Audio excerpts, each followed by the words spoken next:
Hello, everybody. I'm Eric, your classmate, and I'm going to be going over some basic syntax of structures, which we learned pretty recently.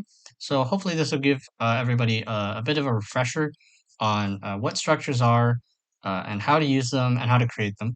So we're going to start by making a file.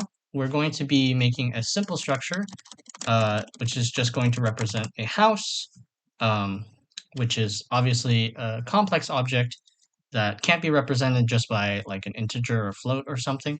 So the first thing to remember is to create a structure, you want to use this sort of syntax. And if you want to reference the structure within itself, you can do something like this, and then just reference itself. But for our purposes, we're not going to be doing that.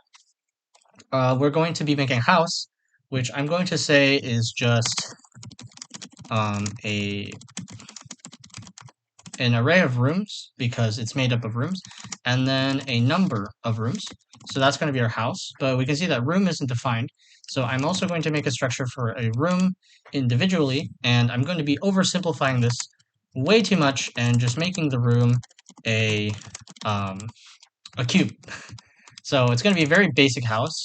I have no idea how or why you would live there, but that's going to be our house.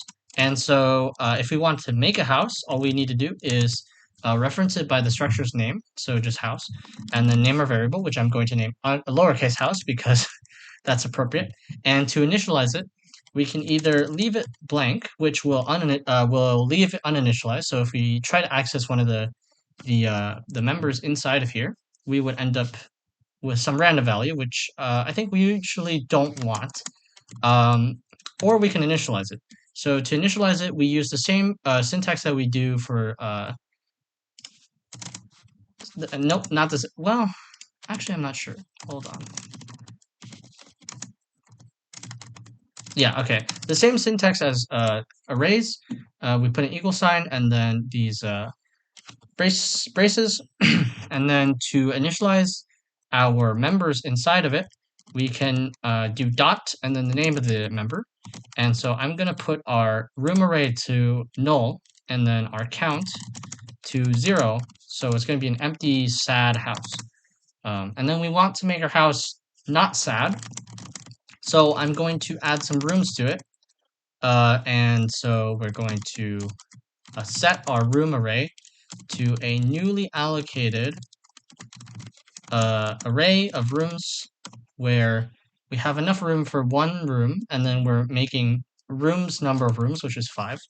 And then we also want to obviously be able to know how many of them we have, which is 5. I'm going to be using 5 a lot. And so yeah, so now we have a actual array of rooms and a count of them, but note that we don't actually have, we haven't initialized, oh, actually, I gotta include standard lib first. That would probably be a good idea. Otherwise, I think that's undefined behavior. But we have an array of our rooms, but the memory that we have just asked for, we don't actually know what's in there. So we actually want to be able to, control what we see as the width, length, and height of the room. So I'm going to be using an iterator and adding, and then so for each room, I'm going to be setting it to a value. This is in the wrong order. Doesn't really matter, but I don't like it when it's in the wrong order. So times 2, I guess. Just choose some value. We just want some value that's going to be consistent. So then every time we run the program, we don't get some random value, and we don't get a house that has a size of like 2 million or something. So I'm just gonna make a function so then we can print a house. So then we have some, way of visualizing what we're actually doing. So house. Oh yeah, this is a good place to remind people, everyone, that in order to access a member of a pointer, you can use this very ugly syntax, which is very bad. This is a bad syntax and nobody likes it. But Um, we also have the alternative of using the far greater syntax, which is the arrow operator, which looks very nice and awesome, and I love it. So if you're going to be accessing pointers to structs, make sure to do them like this, because I said so, and personally, I think they are very good, and that is your only reason you should be listening to me. But yeah, so that's nice, and so I'm just going to be giving the room an index, and then printing, this is going to be kind of, okay, let's do this so then it's not as ugly, I guess. Wait, this isn't the array. Rooms that oh, okay, I just realized I named this as a singular room when it's supposed to be multiple rooms. But, oops. But yeah, so this way we can do length, room, height. And so that way we can print out our rooms, so we have some idea of what we're doing. So if I were to print our house here, take the address of it, it would probably print something that is unpredictable, and we wouldn't want that. But then we have initialized it, and so now I think hopefully our house prints correctly. If it doesn't, I think we have major problems. But yeah, and so after we print this, we also want to free our rooms, because otherwise the souls of the damned will curse us, because we have a memory leak. But yeah, so you don't want a memory leak, even though we're exiting immediately afterwards, but it's very good practice to free our rooms before we exit, because otherwise I will find you.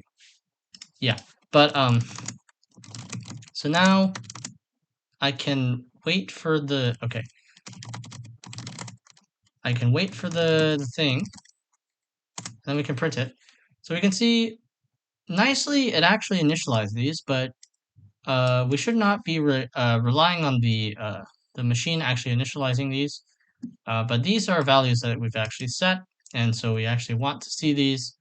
But these ones we can't actually guarantee are 0 unless we use clf, in which case then this will be a well-defined thing. Otherwise, we actually should not be relying on these being zeros. But if you do want them to be zeros, you can use clf, which is nice. But yeah, this is structs. So you can use your dot operator to access the member. You can use the arrow operator to access the member if it's a pointer. You can make arrays in structs by using this pointer and then setting it to an array. So yeah, I think that's about it. I hope you enjoyed, and make sure to free your memory, because if you don't, there will be consequences.